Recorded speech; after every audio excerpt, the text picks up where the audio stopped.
Well, welcome to Ellen Ruth Soap. I'm Ellen back here, and I just had the inevitable happen. If you're a soaper and you have a wire soap cutter, my wire broke. I was in the middle of cutting my goat milk, oats, and honey bar, and the wire snapped. And if you've been soap cutting for any amount of time, this is going to happen to you. So I am not very good at changing these wires, even though I am a guitar player. It's very similar to changing a wire in a guitar, but different. So I'm going to show you how I do it. So I'm cheating. I have, this is a little guitar wire spinner, and it just helps to spin faster than doing it by hand. So this is the only piece of equipment that I'm going to be using that if you're not a guitar player, you probably don't have that. I don't know if you use these on violins and other stringed instruments. Maybe you have one. They're very inexpensive. Also, let me tell you, this is a wire that I got, it's an extra wire that I got with my log splitter, but it's the same gauge. It's either a 20 or a 22 gauge is the most common wire gauges that you use.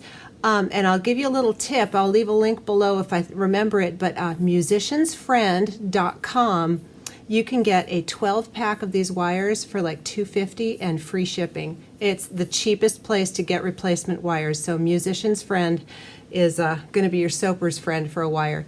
So this is a guitar string. It's very long. I'm going to have a lot of extra left over. So the first thing that I need to do here is get my old wire out. Needle nose pliers are great for this because they help you wind it. These are very sharp. I've poked my fingers so many times over the years it'll make you bleed. It's as sharp as a needle, so please be careful.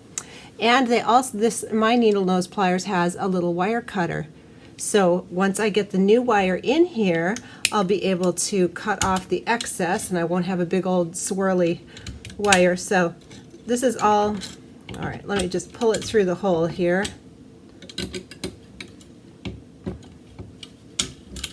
Okay, so here's my wire, and again, you know, be careful, the ends are sharp, and I'm just sort of unwinding what I've got here. It's kind of a mess. You just do whatever you have to do to get it out.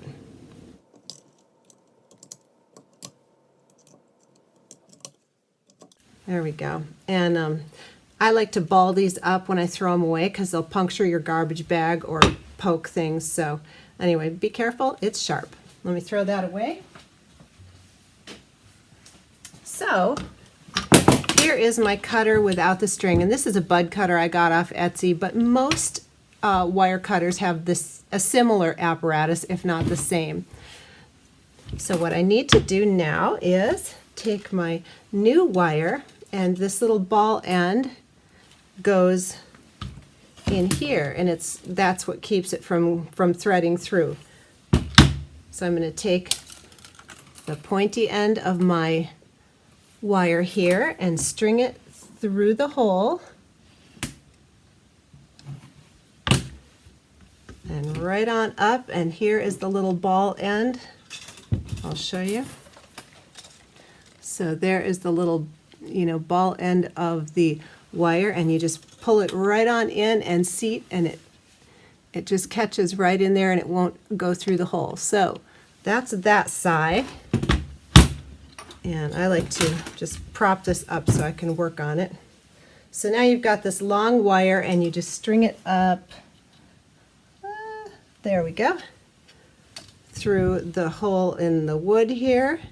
And let me turn this. I'm going to turn my little knob here until the hole is lined up with that, and then bring it up through the metal thing here and just pull it. Now here is the tricky part. So I like to just pull it through to start. You've got a lot of extra, but don't cut that off yet. You want to, okay, so now I'm going to pull down and have some slack because I'm going to start tightening this, and you want to have enough slack so it's going to rotate around here a good couple of times to keep it nice and tight. If you only wrap it once or twice, it could potentially like unwind when you tighten this up, because you want a lot of tension on this wire to cut your soaps nice and smooth. So I like to give a little bit of slack down here, about, I'll show you, about that much slack. Not a lot, but you know, a little. Let me turn this, I think, There, that'll be a good angle for y'all. So this is where my little handy dandy winder comes in. You can do this by hand, but this is just a little faster. So I'm going to put it on there and start turning. Now here is the key. You want to hold the wire so it doesn't pop on the outside of your thing, and make sure your extra wire goes on the inside. I know that sounds a little complicated. There it is. So let me slow down here and show you. I'm using my finger here to push. So there you go. I'm just winding it. So here is the wire coming through the woods. Here's the through the wood. Here's the extra, and I want it on the inside just so it doesn't spring off the end. Once you get it rotated around a couple times on the inside, it'll be secure. But again, you just want to make sure nothing's going to pop off and unwind on you, because that would defeat the purpose of tightening it up. So that's why I'm just kind of holding it and making sure it's on there. And now I'm just tightening this until the slack goes. Let me turn it here so you can see the slack in my wire there. And if you pull too much slack, then you're just going to be winding and winding for a while, but that's no biggie. And again, this just helps me go a little faster with the winding.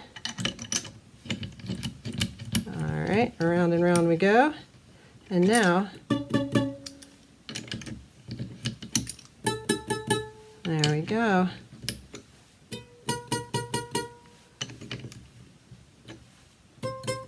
Okay, so now I've got all this extra wire here that I can cut off.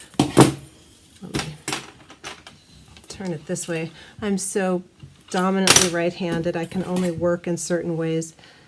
So I'm going to cut it, as close as I can up here. There we go. And this is just garbage that I'm going to be very careful with. Again, it's super sharp. Now, let me show you. Let's see if you can see here. There we go. There is a little point right there, and I have not tucked those in before, and it will poke you, and it's not pleasant. So I take my little needle nose pliers on the end, and I just, kind of twist it in so it's not sticking out. So that is what it looks like when it's finished. There's no pokey pointies sticking out to assault your fingers. So yeah, you definitely don't want to be bleeding when you're cutting soap. That is not sanitary, and it's not cool, and nobody likes that. Let's see. There we go. We got it. Now I can put my soap back on here. Let's make sure it's good. And boom. Soap cutter works. So if you've been making soap for any amount of time, this is an inevitable side of it. Oh, now let me show you. All right, after I cut that soap, it's still settling down in the hole here. So look at that. It's